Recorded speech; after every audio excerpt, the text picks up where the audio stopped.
Hello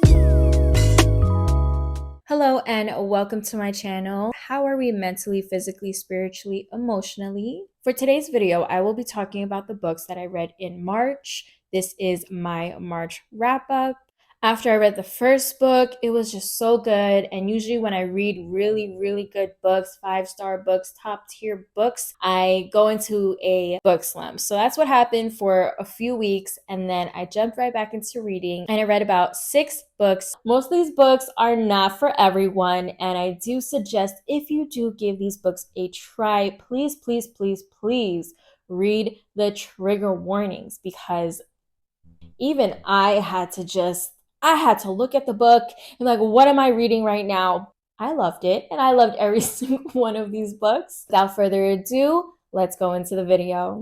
So in the beginning of the month, I read Nightshade by Keri. It is a dark gothic paranormal romance. This was my favorite. This was my favorite book.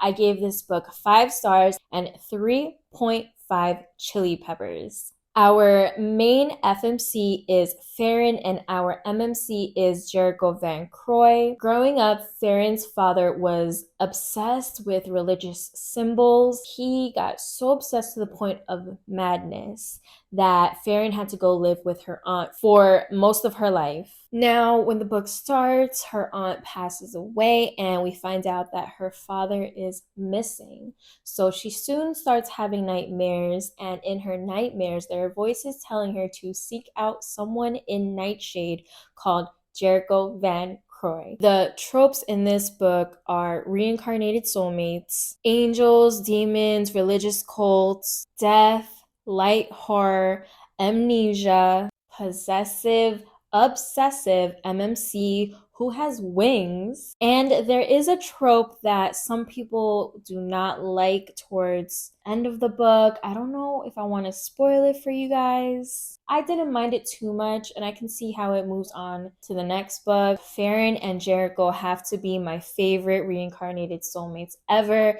This book is a slow burn. I thought it was well done. Oof. Oh, 5 stars. I freaking love the book. The only thing that I do have to say is towards the end of the book, I did get whiplash. Everything happened so fast that I had to reread a few pages because I was confused. I didn't know what was going on. And that was probably the first book that I've ever annotated. No, that's a lie. I annotated Still Beating, but this was the second book that I annotated, and great time. This is part of a duology, so the next book that follows is Infernium, and I did read that this month, so I'll talk to you about that in a little bit. Okay, and my next book that I read after that, as I said, I went through the craziest book slump and decided to give this book a try. It is We All Have a Hell by Willow mcquerry. I randomly stumbled upon it when I was scrolling Instagram, and it just popped up. It popped up out of nowhere. I read that it was crazy, unhinged, and just out there. So I was like, yeah, sign me up. And I believe it's part of a series. I'm not exactly too sure. I'm pretty sure it is. Our FMC is Emma and our MMC is Dimitri. And Dimitri is a bad demon. I don't know how else to explain it. He thinks humans are just, they're not important. And he has, not that he has good reason as to why, but he kind of does in a way, until he meets Emma, becomes his new assistant, and she suffers from schizophrenia. A great representation into schizophrenia. I myself did not know much about it. However, the author states that she suffers from that. Guys, let me tell you, the most detailed trigger warning, content warning list I've ever seen in my entire life, down to what's mild, medium, and like the most graphic ones. So I was surprised, and I actually really like that because the book was very dark, and I was just like, whoa, what am I reading right now? What is going on? I gave this book 4 stars. It was very spicy. I don't know if I should rate it because some of the spice was on Dimitri's part, and that was more you just have to read it. You have to read it. I can't explain it. But if I were to give the spice between the main characters, I'd give it maybe inching towards a 4.5, maybe a 4. How do I explain this? So there's Dimitri, and Dimitri's demon is its own entity, I guess. He has his own thoughts.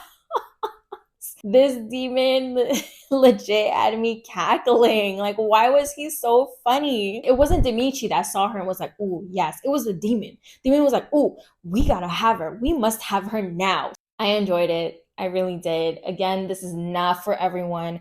Read those trigger warnings. It was a lot. It was a lot. Okay, and for my next book, I read Lovely Bad Things by Trisha Wolfe. I had a great time. I gave this book 4.5 stars, I believe. I think it was 4 inching into 4.5. I think I was like hovering somewhere around there. And a 3.5 spice rating. Our FMC is Halen and our MMC is Callum. Halen is a criminal profiler and Callum is a philosophy professor. This book is heavy, and I mean heavy in the philosophy, psychology terms. So if that's something that you're not interested in, I don't think you're gonna like this book, but I ate it up. I ate it all up. Okay. Halen and Callum meet on campus. She thinks that he is the serial unaliver out there. She had nothing to prove that he did it, so he got sent to a institution. I believe it's a few years later. She is working a case and she ends up needing his help and she needs his expertise. The tropes are like murder mystery, secret society, ritualism, and the crime scenes are a little bit more detailed. I really felt like I was there with the main characters trying to figure out who did it, who done did it, who was the killer. Is it you? Is it her? Is it all of us? Is who? Who? So it does end in a cliffhanger. There is no HEA. That segues into the next book. A very slow burn. I enjoyed it and I can't wait to read the next book. Okay, guys, and for my next book, I read Captured by Lauren Biel, and I am giving you the warning for this book. This book is definitely not for everyone. This is a dark book. Our FMC is Ophelia and our MMC is Alex. I gave this book 4 stars because I had a great time. I told you I loved the unhinged, the crazy. Give it all to me. I'm not going to give this a spice rating just because the spice that was in there, it's not the type of spice that gives you butterflies in the inside. Like I can't believe this is happening. I only recommend it to people who are very immersed in dark romance already and like the really dark books. Lauren Biel is known for trauma romances. Basically, Alexander and his brother kidnaps women and they end up kidnapping Ophelia. You can kind of guess where that's gonna go. There's an infamous mayo jar scene in there, so be careful. Be careful. You have been warned.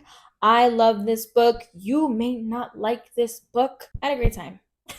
Okay, and the next book that I read was Infernium by Keri Lake. A lot has happened with our characters in Nightshade, and going into Infernium, it gave me a headache. I was so invested in this couple. I needed to see them happy. I needed to see the ending and what happens to my favorite reincarnated couple. So I had a hard time getting back into it. I almost DNF'd it a couple times, but it was just the fact that I love this couple so much. I really had to force my way back into this story. I loved Infernium. I think I gave it 4.5 stars. The only reason why I knocked it down 0.5 is because my mental stamina by the time I got to Infernium, actually when I was even in the middle of Infernium, I was done. If they had to go through more and more, I don't think I could have handled it. I probably would have DNF'd it because it was just too much. Everything that they went through is just so tough and it was hard. It was so hard and I felt for them. I really can't give you guys any details as to what it's about because it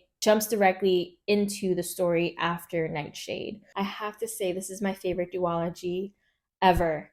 If you have the mental stamina for this, then I say go for it. Just know that so much happens and you do become invested in the couple. Favorite, okay? Jericho Van Croy, favorite. And for my next book, it is Obsession by Harleigh Beck. I love Harleigh Beck. I read her Touched by Sin, Touched by Darkness, Touched by Death. So good.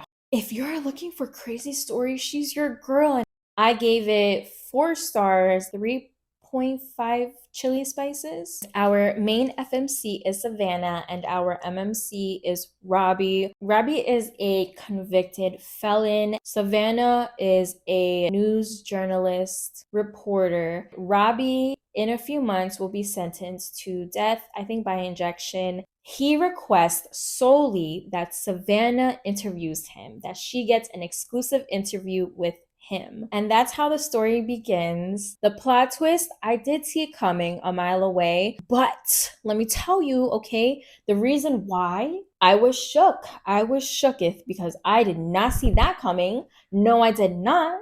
I like the little twist. For the tropes in this book, there's trauma, serial unalivers, obsession, stalking, age gap, toucher, and murder, revenge. I did like this book. I love Harleigh Beck. Anything Harleigh Beck makes, I will read. I loved her previous books, and I did enjoy this book. Harleigh Beck knows how to write a plot twist. So those are all the books that I read in March. Great time. The only thing is, majority of the books are very, very, very dark. We All Have a Hell and Captured are high on that dark list. A lot of the spice in those are spice that kind of makes you feel a little icky. A little bit icky, all right? You might, I know I did a little bit. I was like, Nightshade and Infernium is my favorite duology. You need to have the mental stamina for that. Lovely Bad Things and Obsession. I love the whole murder mystery. Who did it? The plot twists in those books are all my femme fatales, morally gray villain readers out there. If you enjoyed this or want to see more videos from me in the future, please hit subscribe or like this video. And I appreciate you guys so much. Thank you for taking the time out of your day to watch little old me. I will see you in the next video. Bye!